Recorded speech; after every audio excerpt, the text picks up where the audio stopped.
Kwao mahusiano ni kama urafiki tu. Kevin leo ameamua kumletea zawadi ya gari mke wake na nini, basi shangwe ilikuwa kubwa mno hapa ndani. Filamu inaitwa Your Father or Me. Mimi naitwa Rio na hii ni Zero TV. Usiache kusubscribe, kucomment, kushare na kubonyeza alama ya kengele ili uwe sehemu ya familia hii kubwa. Kevin mara zote akitoka ofisini kama akimkuta Amara anapika, lazima amsaidie kupika mazee. Atakata vitunguu huku mchumba yeye anaandaa vitu vingine vya kupika. Kifupi washikaji wana upendo mkubwa mno. Huyu mzee anaitwa Anton, ni mtata kinoma. Akiwa kwenye gari hata ukimpitiliza kidogo tu anapoenda, lazima afoke kishenzi kisha umrudisha hadi getini. Yaani utamrudisha anapotaka. Huyu ni baba yake Kevin na hapa amekuja kumtembelea mwanae bila taarifa na nini. Ukisikia wazee watata ndo hawa sasa. Hataki msaada wa aina yoyote ile. Alipoingia ndani akakutana na gari jipya ambalo amenunuliwa Amara ise. Akashangaa kinoma. Akasema niliona kwenye WhatsApp status yake. Kwa hiyo mimi ndo nihangaike na mabasi Kwa hiyo mimi ni mzee sana kuendesha gari. Baba yako hana gari lakini umemnunulia gari mwanamke. Huku ndani Kevin na Amara hawajui kama mzee Anton ametia timu hapa ndani. Wao wanaendekeza mapenzi tu. Hawajui kuna jitu la kijijini limekuja hapa. Pale mlango ukagongwa. Ikabidi Amara aende kufungua sasa. Alipofungua akakutana na baba mkwe. Pozi likamuisha kabisa. Kila mtu akabaki shangaa. Kevin ikabidi aulize, haujatuambia kama unakuja mzee? Nahitaji ruhusa kuja kwako. Amara ikabidi aende kumwandalia kitu cha kula mzee, maana itakuwa na njaa hapa. Alipotoka tu mzee akasema, sidhani kama ana mimba huyo, au macho yangu hayaoni, au ni tasa. Nilikuwa nategemea mimba sasa hivi. Kevin akataka kupotezea hili swali na nini, lakini mzee akakazia pale. Kwa nini hana mimba huyo? Mzee, unajua haukusema kama unakuja. Utakuwa umechoka sana Umeniuliza mara ya pili hilo swali. Nimesema lazima nipate ruhusa kuja kwako. Mchizi akaendelea kupotezea swali na nini. Mzee akalitunza tu, atalitumia baadaye. Mida fulani vya msosi, mzee akakisifia kinoma chakula ambacho amekipika Amara na nini. Amara akauliza, safari ilikuwaje mzee? Ilikuwa mbaya, sijui nieleze vipi. Wamekataa kutengeneza barabara au kurekebisha zilizoharibika. Napata ugumu sana kwa sababu mgongo wangu unauma. Pole sana mzee, hilo sio kosa lako, ni kosa la serikali. Kevin akataka kujua sababu ya mzee kuja hapa nyumbani. Niondoke? Hapana, sina maana hiyo mzee. Unamaanisha nini sasa? Mzee, nimeoa sasa hivi. Ukitaka kuja kunitembelea unapaswa kunipa taarifa. Mzee haelewi. Unasema nini Kevin? Amara akasema, hana maana hiyo mzee. Unakaribishwa muda wote hapa ni kwako. Mzee akasema, usijifanyi mwema wewe. Nimekuona miguu yako inamkanyaga. Nimeona na mikono yako inatembea hapo. Kwa hiyo acha kunipumbaza. Sema unachofikiria tu, sema sikuwa nafanya kwa ajili yako. Mzee akasema, najua unipendi. Amara akaomba msamaha kwa kumfanya afikirie hivyo na nini. Siku iliyofuata ofisini, Kevin akaomba ruhusa arudi nyumbani, maana moyo wake hauna amani kabisa kubaki hapa. Wakati mke wake na baba yake wako nyumbani wawili mazee, lakini ruhusa yake ikakataliwa. Akaambiwa mke wake sio mtoto wala baba yake sio mtoto pia. Kwa hiyo atawakuta wako salama tu. Amara muda wote akawa mtu wa mawazo tu, hachangamki tena kama zamani ilivyokuwa. Ikabidi amuulize Kevin, baba yake anakaa hapa kwa muda gani? Kevin akasema hajui pia. Basi muulize. Unajua siwezi kufanya hivyo nikimuuliza Taisi na mfukuza. Baby, sijui kama nitaweza, ni siku moja tu hii, lakini hali iko hivi. Kevin akamtuliza tu mke wake na nini, vitu kaizo mtu wangu. Mida fulani hivi asubuhi, mzee akaja kugonga chumbani kwa Amara. Bibi alikuwa amejilaza zake na nini, ikabidi atoke kwenda kuongea na mzee wake tu. Mzee akauliza, Kevin yupo? Ameenda kazini. Na wewe kwa nini bado umelala? Unajua ni saa ngapi? Inaelekea saa 3.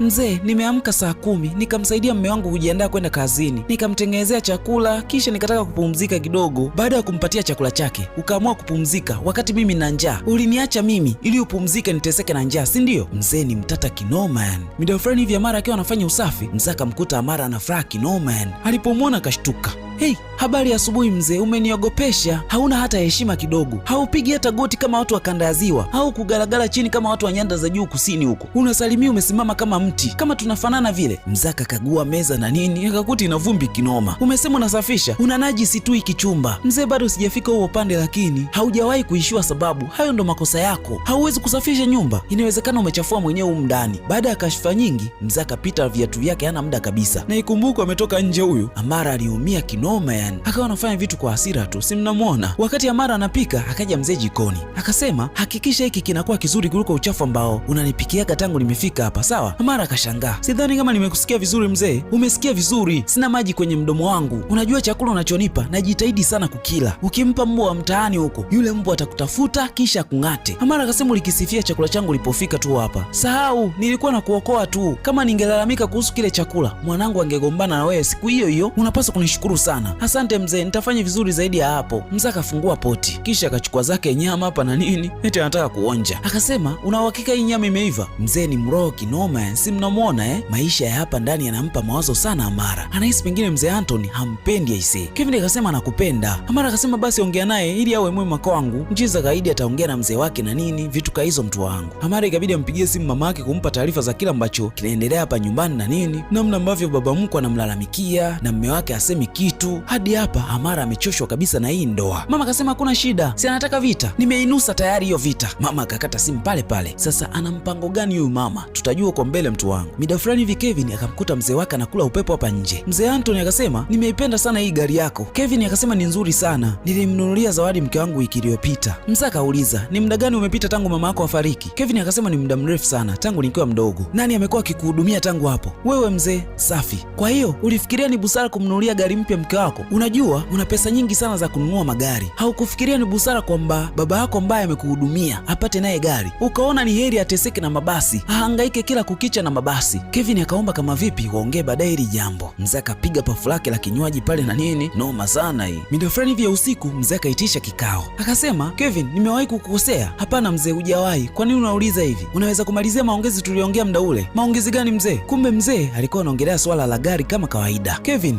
unajua nimehangaika sana kukulea Nakumbuka nilikuwa navaa kiatu kimoja miaka yote, lengo usome, lakini imefika wakati ambao nataka kufurahia matunda ya ujira wangu, hauji kabisa. Unaona ni ugumu kuninunulia mimi gari, lakini unaweza kuwanunulia watu wengine. Kevin akasema atamnunulia gari na yeye.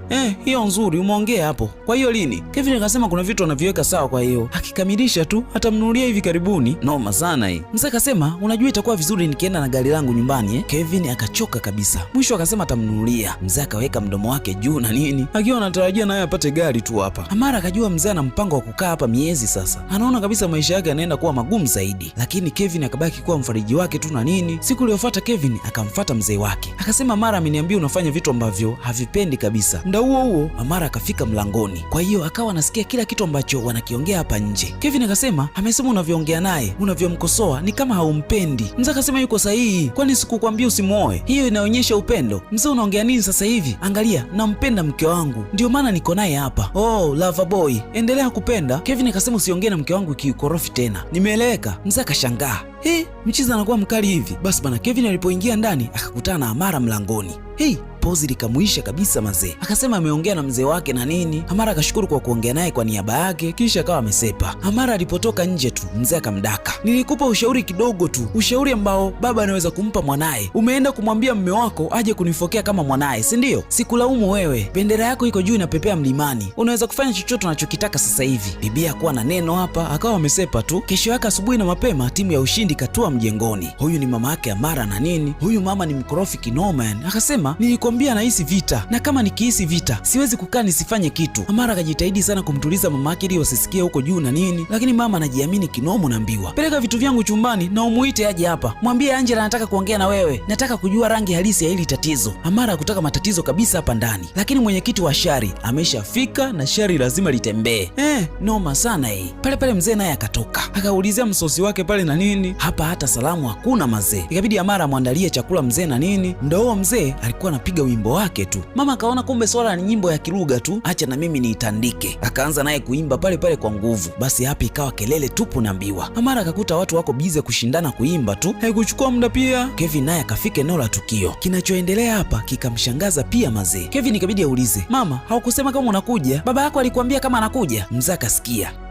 Mzee akasema natumaini sijatajwa huko. Umeona kuna baba mwingine hapa au umekumbwa na matatizo yako ya macho? Unajua hujasema sababu za wewe kuja hapa, au kwa sababu kijijini kwenu kuna njaa? Mama akampata ndege wake sasa. Alikuwa anamsubiri tu aingie kwa 18 zake. Hatimaye kaingia mwenyewe. Sasa umefika. Maana nilikuwa najiuliza sana, kwa nini mwanaume kamili anaweza kukimbia nyumba yake kijijini halafu aje nyumbani kwa mwanae bila mwaliko? Hiyo ni ishara ya njaa. Mama acha basi. Hapana, mwacha bweke kama mbwa. Kati yangu mimi na wewe nani anaonekana kama mbwa? Wewe ni mbwa. Mzee akaanza kubweka hapa. Kevin ikabidi amtoe mzee wake nje wakaongee na nini. Mama akasema, asante Mungu kuna mtu amejua kuwa mbwa hakai ndani ya nyumba, wanakaaga nje. Tafadhali mpeleke nje huyo mbwa. Mama yupo tayari kwa ajili ya vita muda wote ule. Ukija kwa mguu anakuja kwa shingo, ukija kwa mkono anakuja kwa unyayo. Ngoma draw, utakavyokuja ndivyo ambavyo atakupokea yeye. Yuko vizuri vibaya mno. Sasa Kevin akahisi Amara amemuita mama yake aje hapa ndani, lakini ukweli ni kwamba Amara hajamuita mama yake. Mama alipoambiwa kuhusu lile tatizo ikabidi aje tu ili kumwokoa mtoto wake. Kevin akauliza, mama yako alijuaje kama baba yangu amekuja hapa ndani bila taarifa kama sio wewe kumwambia? Amara akasema alimpigia simu, walikuwa wanaongea tu. Kwa hiyo unahisi mimi ni kichae? Umempigia mama yako simu ukamwambia vitu ambavyo vimemfanya aje hapa. Inaonekana unafurahia yote haya Kutokana na kile ambacho kinaendelea hapa. Amara akataka kwenda kulala sebleni. Mchiza akasema, kama inakupa amani unaweza kwenda tu, siwezi hata kuwa na amani kwenye nyumba yangu mwenyewe, kwa hiyo nikalale sebleni. Mchiza akuwa tayari kumruhusu bibi aende na nini, akamrudisha hapa. Hao masela wanapendana sana, lakini tatizo ni wazazi wao tu wanaingilia ili penzi. Mchiza akaomba msamaha kwa kila kitu ambacho kimetokea na nini, kisha wakapeana muda ili waone wanamalizaje haya. Basi bana, kama kawaida mzee lazima aje jikoni akiwa anapika Amara na nini. Umemuita mama yako aje kugombana na mimi? Ndiyo, una mama imara. Unadhani kuna mtu anaweza kunifukuza kwenye nyumba ya mwanangu? Haiwezekani. Mzee, unahitaji kitu au umekuja kunishauri kuhusu mapishi? Naona umeanza kuongea sasa, umekuza misuri kwenye mdomo wako. Unaweza kuongea na huyu mwanaume, si ndio? Kwa sababu mama yako yuko hapa anakuongezea morali, si ndio? Pale pale Angela kafika jikoni. Kwa hiyo wewe mwanamke, angalia unavyoongea na mimi. Angela kauliza, kwanza unafanya nini jikoni? Wewe ndio umeolewa na mwanao? Mzee akauliza, na wewe? Mama akasema, kwa sababu kama sio mke wake sio mama yake, kwa nini upo kama mwanamke wewe? Mzee akasema, sikulaumu wewe, mwanangu amekupendelea kumchukua huyu mwanao. Wewe ni mwanamke wa shoka, unaweza kupambana na mwanaume yeyote, si ndio?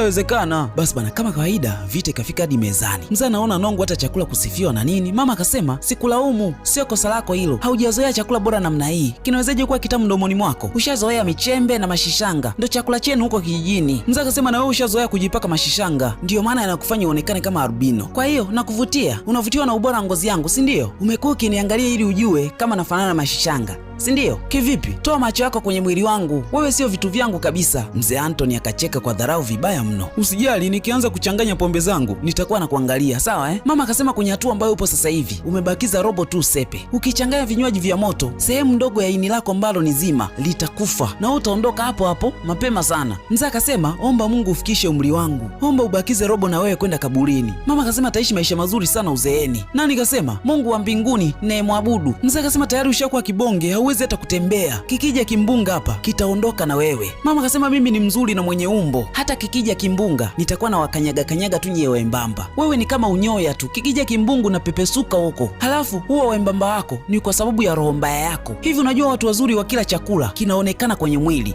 kinajionyesha chenyewe tu mwilini, lakini wewe chakula kinapotea kwa sababu moto wa kuzimu unatembea kwenye misuli yako, na huo moto unakula chakula ambacho umekula, kinaisha chote. Mzee akasema, watu wanatafuta mwili kama wangu. Mama akasema, kuna muda anashangaa sana, inawezekanaje wewe ukawa baba yake Kevin? Nina mashaka, maana nyie hamfanani kabisa hata kidogo. Mzee akasema, kwa hiyo unajaribu kumkashifu marehemu mke wangu, si ndio? Kevin upo hapo umetulia tu, anamsema marehemu mama yako vibaya. Mama akasema, hebu mwache huyo mwanamke, mwache apumzike kwa amani. Sijalitaja jina lake hapa, wewe ndo nimekuita. Beba kwenye kifua chako mwanaume. Hebu angalia anayesema chakula sio kizuri, ameshakula chakula chote kwenye sahani na amekomba. Kama tusinge kuwepo hapa ungeila hata hiyo sahani. Mzee akasema, ilibidi nifanye hivyo, maana ni chakula cha mwanangu, sitaki kukitupa tu. Mama ana vichambo vizito mno, siku zote huwezi kushindana na mwanamke kwenye maneno. Si mnamwona mzee Anthony kashapigwa KO huku. Mzee akasema, nilimwambia simuoe mwanao lakini ukalazimisha sana. Mama akasema, nani atachukua ushauri kwa mtu kama wewe? Angalia maisha yako mwenyewe, maisha mabovu. Kuna mtu mwenye maisha mazuri anaweza kuchukua ushauri wako? Jiangalie mwenyewe kuanzia juu hadi chini. Mzee akasema, usijali, kwa sababu nilikwambia usimuoe huyu msichana, familia nzima itakuwa tatizo. Si unaona? Mabishano makali sana yakaendelea pale mezani mazee. Hakuna aliyekuwa anataka kushindwa hapa. Ikabidi kila mmoja akae na mzazi wake waongee sasa. Lengo ni kutuliza zogo ambalo lipo hapa ndani mazee. Kila mmoja anaona kabisa anaonewa. Mama akamtaka mwanae amfukuze mzee Anthony hapa ndani na nini. Mzee naye akamtaka Kevin amfukuze Angela. Ngoma ni ngumu sana mazee. Sasa watafanyaje hapa? Kila mtu akaweka machaguo. Mzee akamwambia Kevin achague kati ya mama mkwe na yeye. Mama naye akamtaka Amara achague kati yake na baba mkwe. Achague yupi abaki hapa? Noma sana hii. Hadi hapa washikaji hawajui waamue vipi hili swala. Kevin akaona kama vipi wasafiri hata mwezi mmoja tu waache hapa na nini. nini. Amara akasema wanaweza kuwafuata tu, maana kwa akili zao wanawajua vizuri sana. Lakini mwisho wa siku ikabidi wajifanye kama hawajui chochote na nini. Usiku usingizi ukagoma kabisa kwa mzee Anton, akawa anajigeuza tu kitandani na nini, lakini akaona sio kesi, bora akautafuta usingizi sebleni tu, ikabidi watoke. Sasa bahati mbaya ni kwamba akamkuta Angela naye anatazama TV sebleni. Angela akauliza, kwa nini uko hapa? Mzee naye akauliza, kwa nini na wewe uko hapa? Mama akasema, nipo hapa kumlinda mwanangu kutoka kwako. Mzee akasema, nipo hapa kumlinda kijana wangu kutoka kwa binti yako. Mama akauliza, nachotaka kujua ni kwa nini yote haya? Kwa nini sasa hivi? Haukuwa hivi kabla hawajaoana. Mzee akasema, nani kasema? Mara zote nimezuia hii ndoa. Mwanangu anahitaji mwanamke mwenye heshima, mwenye busara, mwenye stara. Mama akauliza, na sio Amara? Wewe ndio umesema hayo. Mama akasema, nimemaanisha nilichokisema. Nipo hapa kumlinda mwanangu na nitafanya kwa njia yoyote ile. Basi bwana, siku iliyofuata mzee akamuulizia Kevin kama amefanya maamuzi yake na nini. Kevin akasema amefanya maamuzi na mama atabaki hapa, haondoki kwenda popote pale. Mzee akapagawa mazee, maana anataka sana Angela aondoke hapa ndani. Muda wa msosi ulipofika, mzee akauliza, mmeoana mna muda gani sasa hivi Kevin? Kevin akasema wana miezi 8 tu. Mzee akasema muda unakimbia. Mama alikuwa anaangalia tu. Kwa nini umeuliza mzee? Mzee akasema nimeuliza kwa sababu nimegundua mke wako sio mjamzito. Miezi 8 ni mingi sana, alipaswa kuwa mjamzito. Mama akataka kuingilia hapa. Subiri kwanza, mwanao yuko hapa, anaweza kuongea kwa mdomo wake mwenyewe, mruhusu aongee. Kevin akasema huu sio muda sahihi, lakini mzee haelewi kitu, anasubiri majibu tu. Amara akasema bila kukosea heshima mzee, hayakuhusu haya ni kati yangu mimi na mme wangu. Mama akacheka kwa dharau kishenzi yani. Mzee akasema huyu ni mwanangu mimi pia, unapata mtoto wake, ni jambo langu pia hilo, labda kama kuna kitu hautuambii tu. Amara akauliza kitu kama kipi? Kitu kama utasa. Mama akalipokea hilo sasa, maana unyonge kwake sio dili kabisa. Mwanao ndo hana uwezo wa kuzalisha. Mzee akasema mwanangu sio hanisi. Umejuaje? Amekujaribu Mzee akasema hayo mambo hayapo kwenye familia yetu kabisa. Amara akaona wanakoelekea hawa ni kubaya sasa, akasepa tu mezani. Kevin naye akawa ametembea. Sasa Amara akamwambia Kevin kuwa baba yako amekuwa akinisema kwenye nyumba yetu upo kimya tu, kwa hiyo unanilaumu pia? Ndiyo, umeshindwa kusimama kama mwanaume. Kevin akasema hajamleta baba yake hapa ndani, amekuja mwenyewe tu. Wewe ulimpigia simu mama yako, hivyo ndo tunaishi humu ndani kweli? Amara akasema alikuja kunisapoti, alikuja kunilinda, kitu ambacho wewe ulishindwa kukifanya. Kevin akaishiwa nguvu kabisa. Amara akamtaka mchizi achague kati yake na baba yake, na anamaanisha kwelikweli hili, hacheki na yoyote yule.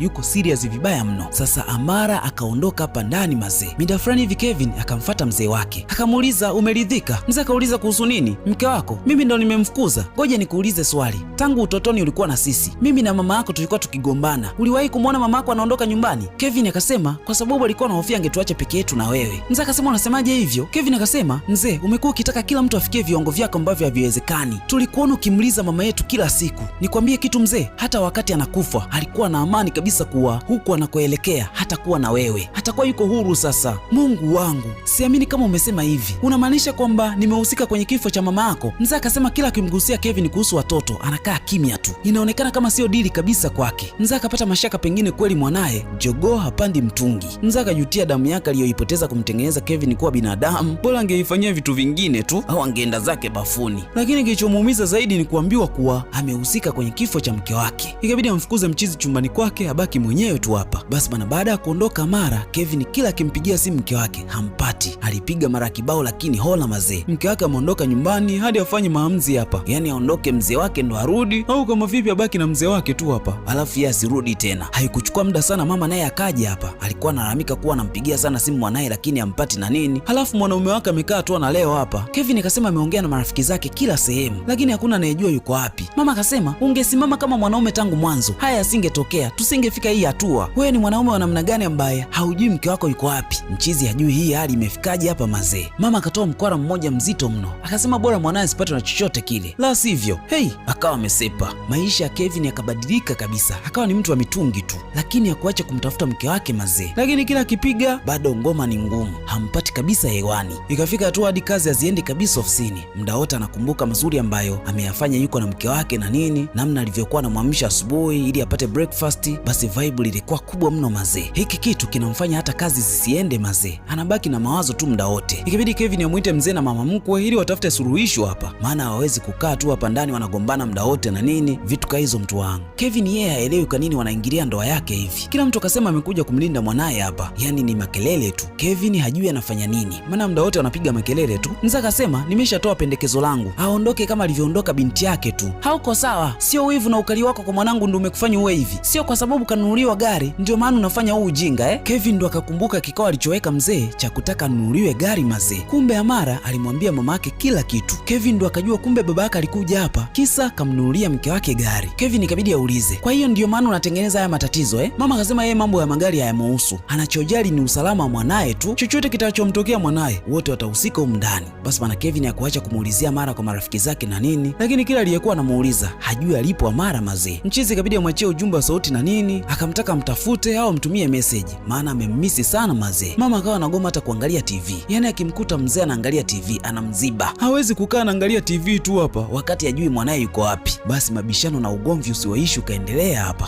Pale akaingia Kevin, akauliza kuna shida gani hapa? Kila mmoja akawa anamrushia mwenzake mpira tu, yani hakuna aliyekuwa anaonekana na makosa, yani wote hawana makosa. Kevin akawataka wote waondoke hapa ndani, hakuna aliyekuwa naamini kabisa mazee. Mchizi akasema wote anawapenda na wasipoondoka ndani ya siku 3 atawaitia polisi kisha wataenda kulala selo. Siku iliyofuata mzee akuwa na wasiwasi kabisa, anapiga zake chai safi na nini. Mama alikuwa anashangaa tu, ina maana hujaelewa alichokisema Kevin jana? Mwanangu, unafikiri anaweza kunifukuza mimi? Haiwezekani hiyo. Pale Kevin akapita anaenda kazini, basi akawasalimia vizuri tu na nini, kisha mwana akawa amesepa kwenda kazini. Mzee akaanza kutamba, anamjua vizuri mwanae na nini, anajua tu kwamba hili swala limeshaisha hadi hapa, yani hakuna tena ambaye anadaiwa hapa. Wazee hawakuacha kuchambana, muda wote walikuwa wanasemana tu. Mara mama azime TV, mzee anacheka kisha anaiwasha mwenyewe tu, yani ugomvi hauishi hapa ndani. Kevin aliporudi jioni, mzee akalalamika kinoma, akasema hajapewa chakula na Angela tangu asubuhi. Kevin akauliza bado yupo? Mzee akasema yeye yupo, bora kaongee naye. Kevin akamuita mama sebleni na nini, kisha akasema niliwaambia wote muondoke. Mzee akashangaa, unamaanisha nini? Mimi siendi popote, nipo kwenye nyumba ya mwanangu. Mama akasema cha msingi yuko hapa, siendi popote, siondoki hapa hadi mwanangu arudi. Kevin akasema mnaweza kukaa hapa mnavyotaka hadi mkalale selo siku 5, sawa? Kisha mtaalamu akasepa mazee. Mzee akachukulia masihala bana, kwa hiyo akaendelea kujitawala tu hapa ndani. Mzee wakati anaenda kulala akasikia Kevin anaongea kwenye simu, akasema kama bado ataendelea kubaki hapa hadi kesho, hata jali kama ni baba yake au mama yake mkwe, wataenda polisi wote hao. Mzee akaona ya nini kwenda selo na uzee wote huu, ikabidi aweke nguo zake kwenye begi na nini ili asepe tu, maana mchizi anaonekana yuko serious sana na hili jambo. Wakati anatoka akakutana na Angela. Mama haelewi kinachoendelea, lakini mzee anaondoka tu usiku huu. Mama naye akaona mambo atakuwa mengi, akafungasha vilago vyake naye akatembea usiku. Nani anataka kwenda jela? Noma sana hii. Kesho yake Kevin akamtumia ujumbe Amara kuwa kwa sasa kuna amani kabisa ndani ya nyumba, wameondoka wote hapa ndani, kama vipi arudi tu ili waishi kwa amani kama mwanzo. Basi bana, baada ya siku kadhaa kupita, Amara akarudi nyumbani kwake na nini, washikaji walimisiana kinoma ise. Nikwambie tu kwamba kuna namna wazazi wanaweza kuharibu mahusiano ya watoto wao iwapo wataingilia kati mahusiano yao, lakini cha kushauri kabisa kikubwa, wazazi naomba tuwaache vijana waendelee na mahusiano yao. Wakipendana basi wapendano wenyewe tu, kama wakija kuomba ushauri basi tuwape, lakini tusiingilie kwa 100% kwenye penzi lao, tuwaache waamue wenyewe. Basi bana, kwa sasa Amara na ujauzito, kwa hiyo hataki kabisa ndugu, jamaa, marafiki au wageni wa aina yoyote ile waje kwenye nyumba yao. Wanataka wabaki wawili tu, waendelee kuenjoy penzi lao. Noma sana hii. Naondoka mwisho tambala hili, mtu wangu, linaitwa Your Father or Me. Mimi naitwa Rio na hii ni Zurio TV. Usiache kusubscribe, kucomment, kushare na kubonyeza alama ya kengele ili uwe sehemu ya familia hii kubwa. Hadi wakati mwingine.